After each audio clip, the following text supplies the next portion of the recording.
कविता का क्या हित है? धर्म यशस्य मायुषम हितम बुद्धि विवर्धनम लोकोपदेश जन्नम नाट्य बेतद्वसी भविष्यति। आज के दौर में सबसे ज्यादा व्यंग का शिकारी कौन है? हास्य का तो वो मामला है कि तीर लगे तो कहे एक और। नेता कब सबसे ज्यादा ईमानदार लगते हैं? माइक बंद हो तब, कैमरा बंद हो तब, या चुनाव खत्म हो जाए तब?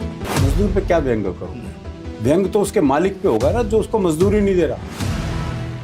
3 साल हमारे पास कोई कार्यक्रम नहीं थे। किसी सरकार ने हमारी को मदद करी, किसी ने घर में कह रखा था तो आई साली जीजा और लो। नहीं मैं 2 से ज्यादा नहीं खाता, मैं 2 ही रोटी खाता। अरे जीजा और लो। बोले नहीं मैं नहीं खाता। बोला अच्छा आधी और लो। बोला आधी लो, कितनी आन दे। जब मैं एक बार सोनीपत गया, मुझे एक पता ढूंढना था जी, गंदे नाले के पास कच्ची बस्ती। हाँ।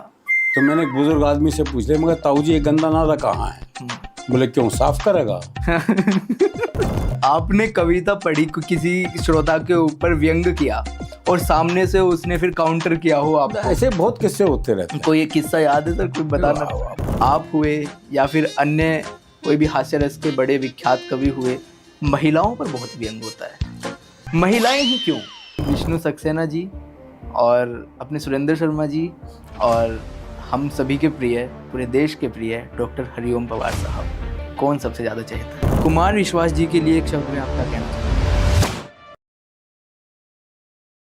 नमस्ते, जय हिंद। तो दोस्तों, आज का एपिसोड, आज का पॉडकास्ट बेहद शानदार होने वाला है। शानदार किस लिए होने वाला है? क्योंकि आज की चर्चा के लिए, आज के एपिसोड के लिए जो शख्सियत, जो चेहरा, जो नाम हमारे साथ जुड़ रहे हैं वो बेहद शानदार हैं, वो बेहद खुशदिल इंसान हैं। ये अपनी कविताओं के ज़रिए हम सभी के चेहरे पर, पूरे देश के चेहरे पर मुस्कुराहट सजाने का कार्य करते हैं। मैं आपको बता दूं, सन 2000 में भी इनको काका हाथरसी पुरस्कार से सम्मानित किया हुआ है। और साथ ही साथ हरियाणा की आन बान और शान माना जाता है ये चेहरा। क्यों? क्योंकि हरियाणा इनके नाम से जाना जाता है। मैं सीधे अब और देर न करते हुए आपको सीधा मिलवा देता हूं हम सभी के प्रिय, पूरे देश के प्रिय अरुण जेमनी सर से। सर बहुत बहुत स्वागत है, बहुत बहुत अभिनंदन। शुक्रिया त्यागी जी। कैसे हैं सर? बड़ा आनंद। कैसा लग रहा है सर आकर के? आना शानदार लग रहा है, आपसे मिलके बहुत बढ़िया लगा। सर मैं तो खुद ही कहूँगा कि आपसे मिलकर मेरे को अच्छा लगा। मैं तो कहूँगा कि जैसे मैंने विष्णु सर के लिए भी बोला था कि किसी का तो दिन ही बनता है, मेरा पूरा महीना बन गया। हाँ, लेकिन महीने में 2 ऐसे चेहरों से जब मुलाकात हो जाती है जिनसे हम सीखते हैं या जिनको पढ़ करके, सुन करके हम आगे अपने जीवन में कुछ सुधार करने का प्रयास करते हैं, जब उन चेहरों से, उन लोगों से मुलाकात हो जाए तो वाकई महीना बन जाता है। बिल्कुल।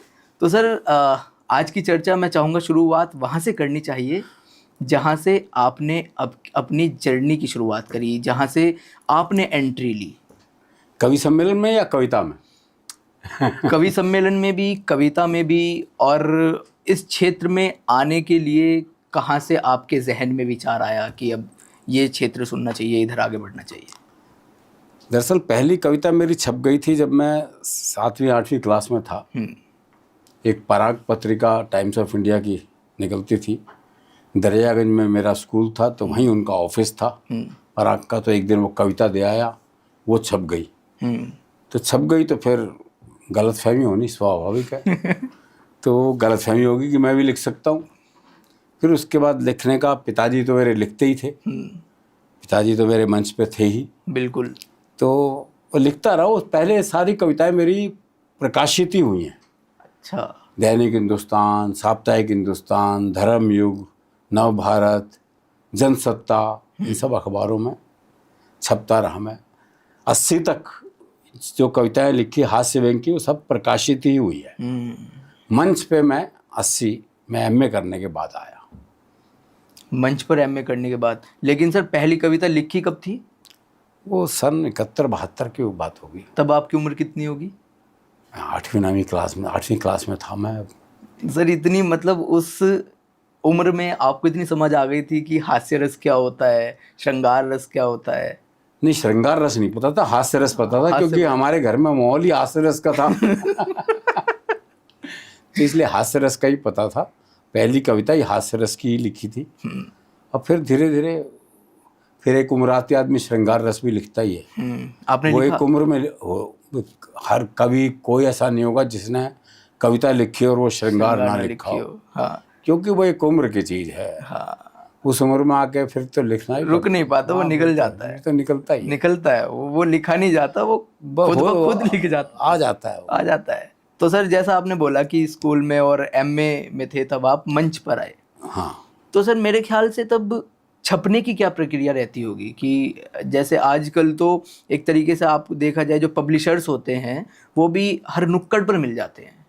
उस दौरान किस प्रकार से आप खुद अप्रोच करते थे, खुद से लेकर के जाते थे? देखो, पहले साहित्य को स्थान दिया जाता था, साहित्यिक अखबारों में भी पत्रिकाओं में भी। वो पत्रिकाएं बंद हो गई। भाई ना साप्ताहिक हिंदुस्तान है, ना धर्मयुग है, ना सारिका है, कादम्बनी भी बंद हो गई है। तो ये जो पत्रिकाएं होती थी इनमें साहित्य छपता था, कविता भी छपती थी, चाहे कविता किसी हाशिए में छपे लेकिन छपती थी। अब तो अखबार में भी कहाँ कविता आती है, कभी कभी आ जाए। तो ये सब पहले तो संपादक मंगाते थे।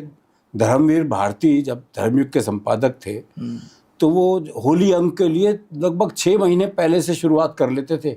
कवियों को चिट्ठियां लिख के होली के लिए कविता भेजो, ये भेजो। तो सामग्री कवि संपादक खुद इकट्ठी करते थे।